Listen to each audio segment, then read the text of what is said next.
Esta es una producción de actualidadradio.com. Bueno, para hablar de todo esto y para hablar de si vamos a tener o no recesión, de cuándo va a terminar la inflación y si el gobierno está haciendo o no está haciendo lo adecuado para frenarla, vamos a recibir a la doctora María Lorca Susino, doctora en Economía y profesora de la Escuela de Negocios de la Universidad de Miami. Doctora, muy buenas tardes.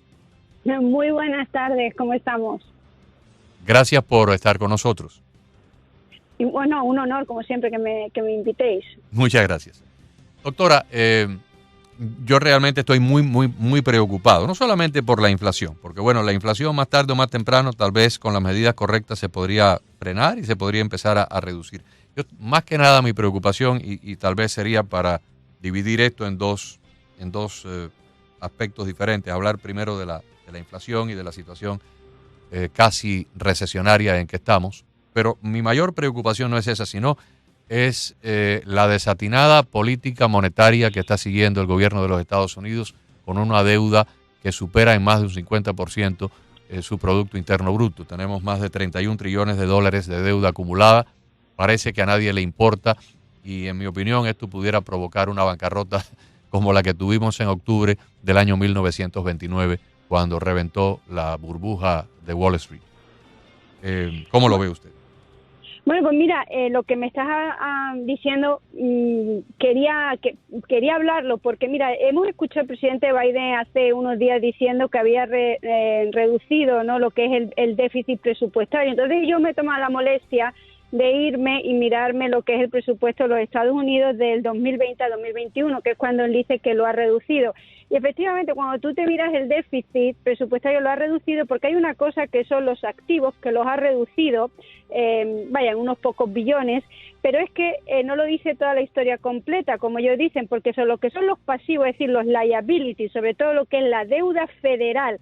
La deuda federal de este país, que como tú estabas bien diciendo, ya va casi por el 100%, y la deuda federal, aparte de eso, tiene intereses, es decir, los intereses van a subir conforme la Fed decida o no, porque vamos a ver qué pasa con la Fed, subir los intereses. La deuda federal de los Estados Unidos está fuera de control. Entonces, si tú vienes a reducir el déficit desde el punto de vista de los activos, los pasivos, tus deudas, están fuera de control, por lo tanto, la posición final de la finanza de los Estados Unidos sigue siendo deficitaria y con ese déficit aumentando. Entonces, la verdad es que te doy las gracias porque por fin puedo explicarlo y hacerle entender a la gente de que una vez más lo que me están contando es una verdad o una mentira media, una verdad media según lo quieras ver. Ahora,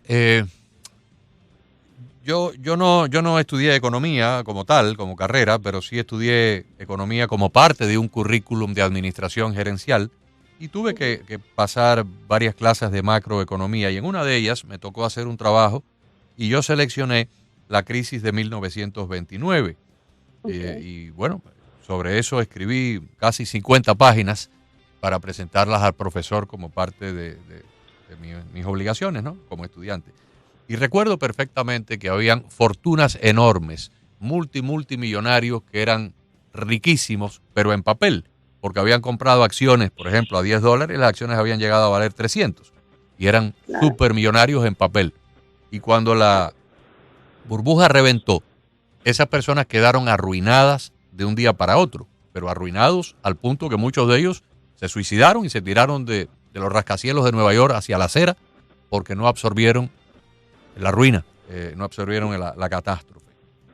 Esa crisis, que fue una crisis bursátil más que nada y bancaria, porque muchas compañías financiaban o las compras de las acciones se hacían con dinero prestado, o sea, lo que llamaban una compra de margen, un margin call, y la gente compraba $5,000, pero ponía 50 nada más de efectivo y lo demás era todo promisorio. Eso realmente llevó a los Estados Unidos y al resto del mundo a una gran depresión que no se ha vuelto a repetir. Una depresión tan grande que personas que eran ricos terminaron haciendo cola con un jarro de lata en la mano para que en un comedor público le echaran un poco de sopa y le dieran un pedazo de pan duro, que era la única comida que podían tener al día. Así fue como terminaron los Estados Unidos a partir de esa gran depresión. Y yo estoy muy preocupado porque veo que esto está ocurriendo aquí. la política monetaria es cada vez imprimir más dinero, es una especie de Ponzi scheme, nadie le presta atención y me parece a mí que estamos cruzando ya una línea de un terreno sumamente peligroso. No quiero ser catastrofista, pero lo veo venir. Sí, porque bueno, y aquello duró 10 años. Acuérdate que empezó en el 29 y terminó en el 39 y se puso todavía peor porque, bueno, implementaron, como tú dices, las políticas erróneas. Mira, en estos momentos en lo que nosotros nos estamos encontrando, no paran de imprimir dinero. Un dinero que no tiene, digamos, un respaldo, no tiene un respaldo de oro, no tiene un respaldo de nada. Anteriormente yo me acuerdo que una vez que me entrevistaste estuvimos hablando de cuando los años 80, ¿no? Las tasas de interés estaban altísimas y tal, y ahí hablamos de que en aquella época había una cosa que se llamaba trabajo, ¿vale? En los Estados Unidos se producía, en los Estados Unidos estaba el Made in the USA, y aquí se trabajaba y se producía. Cuando tú trabajas y tú produces, tú puedes hacer frente a cualquier deuda, a cualquier pago, a cualquier gasto. El problema que estamos teniendo ahora es que esa situación no se da porque en el mundo globalizado hemos llevado nuestra producción, todo lo que se produce fuera de los Estados Unidos es de servicio, ¿ok? Entonces lo que estamos viendo es que nuestra moneda cada vez vale menos porque cada vez se está imprimiendo más, pero esa impresión de dinero no está respaldada por el trabajo en la producción de bienes y tampoco en la producción de servicios de los estadounidenses. Entonces lo que estamos viendo es que eso está haciendo que el dólar americano sea cada vez tenga menos valor, y eso desde luego va a tener un impacto negativo en lo que son los inversores que vienen a los Estados Unidos buscando tres cosas: una economía sólida, un sistema social estable y un sistema judicial equitativo. Entonces, en el momento que estos tres valores los estamos perdiendo, bueno, pues los Estados Unidos pueden verse ante una situación muy complicada. Hablemos un poco de lo que la gente más entiende, porque es lo que más nos golpea, nos afecta en el día a día, que es la inflación, es la pérdida del poder adquisitivo de nuestro dinero. Trigo, que es un cereal que es la base para muchas cosas de comestibles, 41% de aumento en lo que va de año. Vegetales, carnes, huevos y productos alimenticios como la pasta, ha subido total un 28% en lo que va de año. Bueno, y la gasolina ni hablar, la gasolina ha subido 40 centavos en 30 días, ¿no? ¿Usted le ve un fin a esto este año o esto va a ser una especie de espiral para el día menos pensado? Es que esto tiene dos componentes. Mira, tiene un componente de oferta, que es lo que se produce, que no se está dando, porque tenemos las cadenas de suministro totalmente rotas entre China, que de repente cierra las dos mayores ciudades donde se produce casi todo lo que consumimos. Después tenemos la guerra en Ucrania, una guerra que no acaba nunca, va por 100 días, o sea, esto no tiene más lógica, ¿me entiendes? Entonces, una cantidad de dinero que se sigue, que está haciendo que la gente no quiera volver al trabajo. Se están viendo, se pide ayuda, help wanted por todos sitios. Entonces, por un lado, lo que es la oferta de todo lo que necesitaríamos no se está produciendo. Vamos a los supermercados, los anaqueles están vacíos, ¿me entiendes? Y por otro lado hay muchísimo dinero. Entonces, a no ser que este gobierno tome la decisión de que tiene que dejar de imprimir y tiene que organizar lo que son las cadenas de suministro y la producción y todo vuelva un poco a lo que era la prepandemia, hasta que eso no se consiga, esta situación de inflación no la vamos a controlar. Y desde luego, con las políticas que se están llevando a cabo actualmente, menos. Yo le decía a los oyentes, creo que ayer o antes de ayer, que un gobierno es más o menos exitoso o más o menos un fracaso, dependiendo del equipo humano que lo integre. Si son personas expertas, capacitadas, pues podemos esperar resultados brillantes, pero si son personas inexpertas y sin ninguna capacidad, pues podemos esperar resultados desastrosos. La señora que es nuestra ministra del Tesoro, secretaria del Tesoro, que además fue presidenta del Banco Central, me imagino yo que para llegar a la presidencia del Banco Central de los Estados Unidos hay que tener unas credenciales impecables, ¿verdad? No cualquier mequetrefe puede aspirar a llegar a ese puesto. Y fue presidenta del Banco Central y de ahí pasó a ser ministro del Tesoro del gobierno del presidente Biden. Esta señora se pasó toda esta semana, 3 o 4 días, pidiendo disculpas públicas por no haberse percatado de la inflación. Ella dijo que ella no creía que la inflación era importante, que la vio venir como algo transitorio, no le dio mucha importancia. Yo soy un cero a la izquierda en esto, y en marzo del año pasado yo empecé a advertir en este programa, cuando la inflación estaba al 3%, yo advertí en este programa que el año 2021 iba a concluir con una inflación superior al 6%. No me equivoqué. Terminamos con una inflación de 7.2%. Esta señora no se enteró de la inflación hasta este año. El señor presidente del Banco Central, que fue quien la sustituyó a ella, Jerome Powell, en noviembre dijo que no había necesidad de aumentar las tasas de interés porque la inflación era de poca monta y era más bien transitoria. Y siguieron imprimiendo dinero, siguieron estimulando la economía con unas inyecciones multimillonarias de dinero falso, de dinero impreso.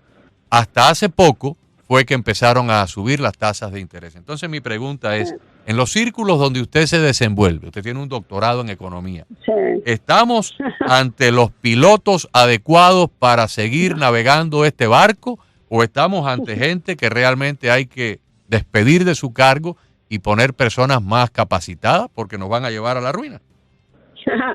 Bueno, pues es que me hace mucha gracia porque en estas dos personas es como ir al médico. O sea, tú imagínate que vas al médico que para la vesícula y te quitan el apéndice, ¿no? Pues esto igual, es que me he equivocado, yo no sabía. No, vamos a ver una cosa, usted está ahí, el mundo la está mirando, usted representa a los Estados Unidos. ¿Cómo usted me puede decir, como muy bien has analizado, que hace un año cuando el presidente Biden tomó posesión teníamos la inflación a 1.7 y estamos por el 8% y todavía no te has dado cuenta? O sea, es que para mí eso es para despedirlos inmediatamente. Esta señora, si tuviera dignidad, renuncia, o si el presidente tuviera dignidad, la despide ese mismo día.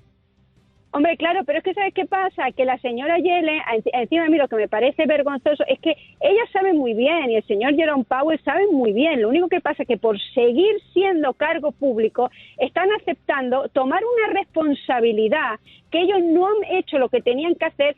Sinceramente te digo, porque no los han dejado, porque si hacen lo que tienen que hacer con las políticas monetarias, nosotros tendríamos una tasa ahora mismo una tasa de interés más cercana. Bueno, hay una ley que dice que para el 8,6 nosotros tendríamos que tener una tasa de interés casi del 10%. Eso se carga la economía y tenemos unas elecciones. No lo van a permitir.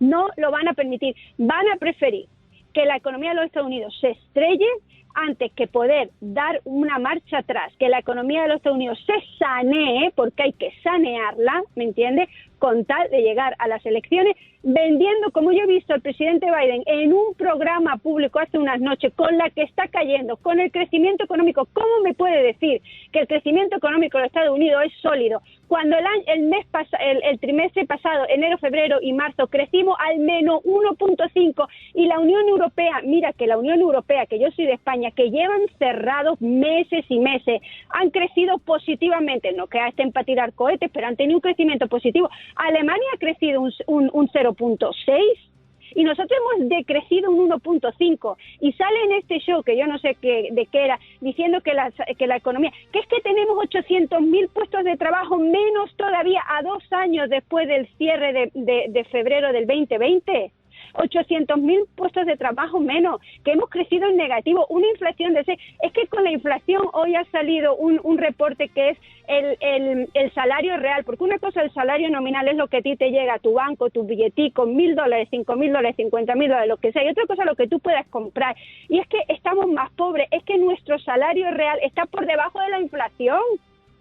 Entonces somos más pobres. Es que dicen que es que tenemos mucho dinero, que se mire la estadística, que el ahorro que se hizo durante la pandemia ha desaparecido, que es que el miércoles de la semana pasada salió la data y la deuda de los norteamericanos, el household debt, la deuda de la familia norteamericana ha crecido en $38 billones porque tenemos que tirar ya no tenemos ahorros con el crecimiento de los precios, estamos ya pidiendo prestar las tarjetas de crédito otra vez.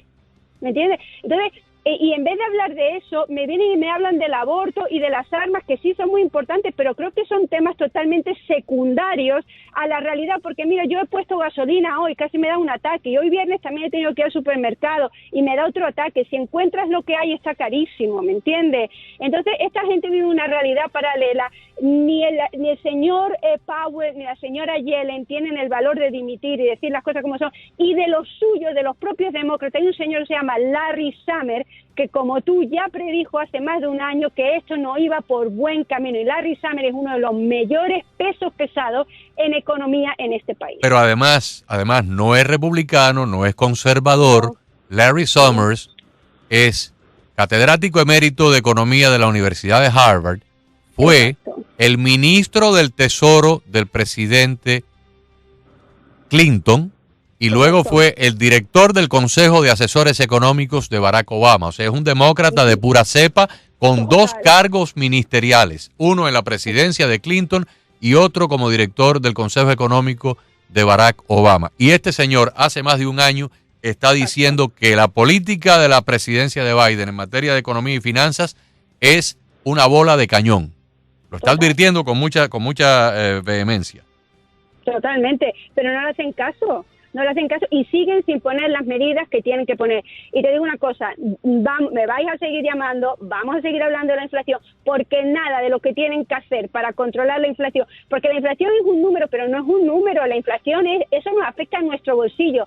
¿Por qué está subiendo la gasolina y los aviones y todo? Porque está todo carísimo y nos estamos haciendo más pobres. Y ante un país en proceso de empobrecimiento, las inversiones y toda la gente que viene y mira a este país como el país número uno va a dejar de mirarnos como el país número uno. ¿Qué se podría hacer así rápidamente para poder enderezar un poco el curso de la nave? Hombre, yo creo que para empezar tendrían que aceptar la realidad. Yo creo que una persona no cambia hasta que uno no acepta la realidad. Y el presidente Biden y todos sus anacoretos que tiene alrededor están o nos toman por tontos o están bailando y mirando para otro lado como que la nave, como que el tema no va con ellos. Ellos tienen que, yo creo que los Estados Unidos es un país muy interesante y un país en el que si tú aceptas tu error, te perdonan y te dan una segunda oportunidad. Nosotros lo que estamos viendo es que cada vez los estadounidenses, por lo menos pienso, estamos más enfadados porque estamos viendo por dónde va la economía, estamos viendo que cada vez somos más pobres, estamos viendo que cada vez nos cuestan las cosas más y esa gente está como en otro mundo, ¿no? en una realidad matriz paralela. Entonces yo creo que lo primero que tienen que hacer es aceptar el desastre económico que hay. Y una vez que lo aceptas, ten la hombría y ten la valentía de empezar a tomar las medidas que se necesitan, porque hay que salvar la economía de los Estados Unidos y esta gente, con tal de agarrar unos votos, no lo están haciendo. Si hubiera un cambio de gobierno, como todo parece indicar, un cambio de poder legislativo en noviembre, que por supuesto no sería inmediato, sino que toman posesión la primera semana de enero, ¿usted cree que el Congreso pudiera revertir un poco, por lo menos presionar, crear algún tipo, y si se dan las encuestas, si se cumplen las encuestas que indican que va a haber una toma masiva del control de los republicanos, que no va a ser un cambio pequeño, sino más bien pudieran ser hasta 70, 60, 70 asientos que cambien de mano, que cambien de partido? ¿Usted cree que eso pudiera de alguna manera influir? Hombre, yo creo que si eso pasara, yo creo que lo que tendría que empezar a hacer es tomar todas las medidas correctas. ¿Y cuáles son las medidas correctas? Dejar de imprimir, subir las tasas de interés, empezar a reducir la cuenta de resultados de la Reserva Federal, abrir el Exlink Keystone Pine, en fin, dejar de ser amiguitos con ¿cómo se llama? Con Irán, dejar de ser amigos en Venezuela, acabar la guerra en Ucrania que no tiene sentido, dejar de darle 50.000 billones a Ucrania cuando no ha ido un solo billón a la frontera, cerrar la frontera, arreglar el problema migratorio. Si tú haces todo eso, que todo el mundo no tiene que tener nadie un doctorado, todo el mundo sabemos lo que hay que hacer, menos ellos. Yo creo que si hay este cambio y los nuevos gobernantes toman estas medidas, yo creo que Estados Unidos volvería a ser un gran país. Están culpando de la inflación, por ejemplo, de la inflación y sobre todo de los precios de la gasolina a Vladimir Putin y a la guerra, pero es que esto se veía venir. O sea, la gasolina, cuando Biden tomó el poder en enero del año pasado, el 20 de enero del año pasado, el galón de gasolina regular se estaba vendiendo a $2.39 en los Estados Unidos. Si ignoramos el aumento que ha tenido la gasolina desde el 24 de febrero para acá, que fue el día en que los rusos invadieron Ucrania, o sea, hasta el día 23 de febrero no había habido invasión, ya la gasolina se estaba vendiendo por encima de los $4. Exactamente. Es que, como te digo, siempre echarle la culpa a alguien. Le echan la culpa a Yellen, le echan la culpa a Powell, le están echando la culpa a Rusia, la guerra de Rusia, una guerra que ya tendría que estar acabada, porque no tiene sentido. Pero es que, mira, cuando tomó posesión estaba en 4.8 por inflación, ¿vale? De ahí empezaron a hacer la ayuda del COVID, que es que han imprimido 1.9 trillones para la ayuda del COVID, ¿ok? Después empezaron a hacer todo el cambio de intentar ayudar a las pequeñas y medianas empresas. Fueron 5 trillones. Ahora están con el Build Back Better, que son otros 2 trillones, ¿me entiendes? Aunque quieren una versión más light para imprimir menos. Es que la cantidad de dinero que están imprimiendo... y cierran, obviamente, que los Estados Unidos sea automáticamente, se pueda autogestionar energéticamente. Es que todo lo que están haciendo, no es que yo lo diga, que se está demostrando que está erróneo. Es que llevamos un año y todo lo que están haciendo se está demostrando que está erróneo. Es que aquí no estamos en una guerra dialéctica de que vamos a ver qué pasa. Es que lo estamos viendo y sobre todo lo estamos sintiendo. Lo que pasa es que también estamos en un momento, yo pienso psicológicamente, que la gente ha estado muy encerrada, no aquí en la Florida, ¿no? Pero en otros estados han estado muy encerrados y la gente quiere vivir, la gente quiere salir, la gente no quiere escuchar más de drama. Yo creo que la gente, en cierta manera, no quiere poner la atención a lo que realmente está pasando en la economía, porque estamos en verano, llevamos 2 años sin verano, y yo creo que eso también tiene mucha influencia. Pero cuando volvamos de septiembre y veamos, ¿no?, cómo van a acabar las vacaciones y cómo va a estar el barril de petróleo, porque el precio futuro del barril de petróleo sigue subiendo en los mercados internacionales, pues entonces yo creo que la gente va a empezar a prestar atención a la economía y a darse cuenta de que por donde vamos no vamos bien y que todas las políticas son erróneas.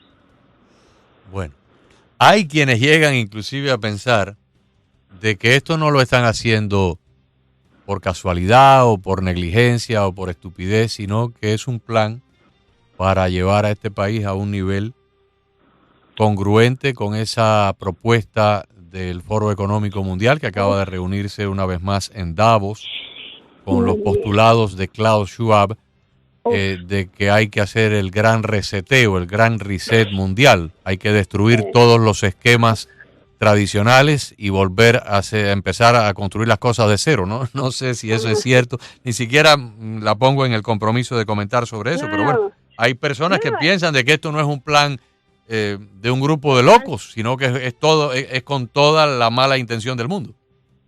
Bueno, y es que yo también quiero decir una cosa, o sea, es que este foro mundial del señor, es que yo no sé quién los ha elegido. Es que yo, para empezar, no sé por qué lo que ellos dicen lo van a tener que implementar, pero bueno, eso sería cuestión de otro debate. Lo que sí es cierto es que los Estados Unidos, si dejan de existir, el mundo va a estar mucho peor de lo que está, porque lo que va a venir a sustituirlo a los Estados Unidos de América, que han salvado al mundo 2 veces en 2 guerras mundiales, desde luego no va a tener ni el coraje, ni va a tener el corazón, ni el alma, ni el cerebro que tiene los Estados Unidos y que lo han demostrado durante muchísimos años. Doctora, muchísimas gracias. Siempre un privilegio contar con usted dentro de su complicado día, pero nos dedica un tiempo muy valioso. Muchísimas gracias. Un honor, como siempre, que me deis este espacio. Claro que sí. Escuchas un audio de actualidadradio.com.